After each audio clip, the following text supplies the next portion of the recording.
Olá! O objetivo aqui é a gente expandir um pouco aquela ideia comum que temos sobre adoração, ir muito além de pensar nela só como uma atividade de domingo de manhã. A ideia é mergulhar fundo mesmo, e quem sabe descobrir uma perspectiva que transforma a rotina numa experiência de vida completa. Sabe aquela sensação de que ir à igreja virou uma correria semanal sem muito sentido? Quase um esforço meio vazio? Pois é. O autor Russell Shedd descreve isso como estar preso numa rotina dominical vazia, sem significado. É um sentimento bem comum, essa desconexão entre o ato de ir e o que se sente no coração. Então, vamos começar por aí, definindo bem esse problema. A gente está falando da experiência de, fazer tudo no automático. De estar presente de corpo, mas com a mente e o espírito bem longe. É exatamente quando a prática religiosa vira só uma tradição, em vez de ser uma conexão de verdade, uma conexão vital. E o mais curioso é que essa questão não é nem um pouco nova. O próprio Jesus, olha só, citando o profeta Isaías, já alertava sobre o perigo de um culto que sai só da boca para fora. Quando o coração está longe, a adoração, segundo as Escrituras, se torna vã. É um desafio que atravessa os séculos, né? Um desafio para uma fé que busca ser autêntica. Ok, vamos então para a primeira grande virada de chave desta análise. Vamos desafiar a ideia mais comum do que é a adoração. Muitas vezes a gente usa a palavra adoração quase como sinônimo para a parte das músicas no culto, mas na verdade a realidade é muito, mas muito mais ampla. Esse contraste aqui é a chave de tudo. De um lado, tem essa visão mais limitada que diz que a adoração é um evento musical, uma vez por semana.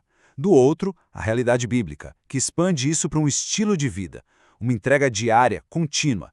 A mudança de perspectiva é simplesmente gigante. Esse versículo de Romanos é a base para a gente entender isso. Aqui, o apóstolo Paulo redefine completamente o que é adoração. Veja bem, não é um ato musical, mas a oferta de tudo o que somos, nossos corpos, nossas vidas, tudo como um sacrifício vivo. Este é o nosso culto verdadeiro, o nosso culto apropriado. E para entender a força dessa ideia de sacrifício vivo, o conceito de holocausto, explicado por Adhemar de Campos, é muito poderoso. Lá no Antigo Testamento, o holocausto era o único tipo de sacrifício em que o animal era totalmente consumido no altar. Nada ficava para trás, tudo era consagrado. Então, quando Paulo usa essa imagem, ele está dizendo que a nossa adoração deve ser assim, uma entrega total, completa, sem reservar nada. Agora, vamos para a segunda grande revelação. Se a adoração não se limita a um ato específico como cantar, ela também não se limita a um lugar específico. E isso quebra mais um mito bem comum. Na antiga aliança, a adoração acontecia num lugar sagrado, né? Primeiro o tabernáculo, depois o templo em Jerusalém. Mas a vinda de Cristo trouxe uma mudança radical. O foco deixou de ser um prédio, um lugar físico, e passou a ser a pessoa, o indivíduo que crê. Essa declaração de Jesus para a mulher no poço é um verdadeiro divisor de águas. Ele anuncia que a localização geográfica, se é no monte em Samaria ou no templo em Jerusalém, não importa mais. A verdadeira adoração acontece em espírito e em verdade. Isso quer dizer que é uma realidade interna, que o Espírito Santo torna possível e que é centrada na verdade de Cristo. Então, o ponto crucial é este. O novo lugar de adoração, como explica Zaf Borba, é o coração humano. Cada pessoa que crê se torna um templo vivo, uma pedra viva numa grande casa espiritual. Deus não habita mais em templos feitos por mãos humanas, mas dentro do seu povo. E isso faz da adoração uma realidade de 24 horas por dia, 7 dias por semana, onde quer que a gente esteja. Bom, isso tudo nos leva a uma pergunta muito lógica e super importante.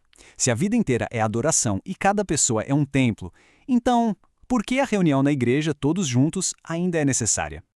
Vamos encarar essa pergunta de frente. Entender que a adoração é um estilo de vida não anula a importância da igreja. Na verdade, redefine e até esclarece o propósito dela. A reunião coletiva tem uma função única, que não dá para substituir. Olha que interessante.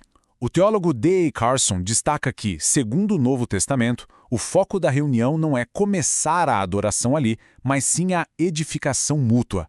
As pessoas se reúnem para ensinar e encorajar umas às outras, como diz lá em Colossenses.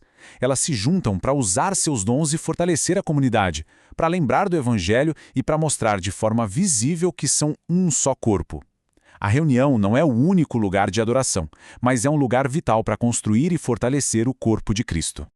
Certo. Agora vamos juntar todas essas peças. A gente já viu que a adoração não é só música, nem está presa a um lugar. Então, qual é a essência? Onde é que tudo isso se conecta? A ideia central é esta. A verdadeira adoração não se define por formas externas, mas por uma devoção interna. No fundo, é uma questão de coração.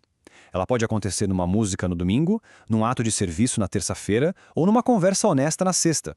O que realmente importa é a atitude do coração por trás de cada ação. E a raiz de toda a adoração, como aponta Russell Shedd, está no maior mandamento.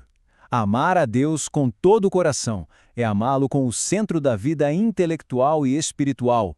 Com toda a alma, significa incluir as emoções, a vontade. Com todo o entendimento, é envolver a mente. E com toda a força, é dedicar as energias físicas. Adoração, no fim das contas, nada mais é que a expressão desse amor total, que envolve a pessoa por inteiro. E ao final desta análise, a reflexão que fica é esta. A adoração tem sido tratada como um compromisso semanal, algo para cumprir na agenda, ou como a própria essência de como se vive cada momento? A resposta para essa pergunta, ela pode mudar tudo.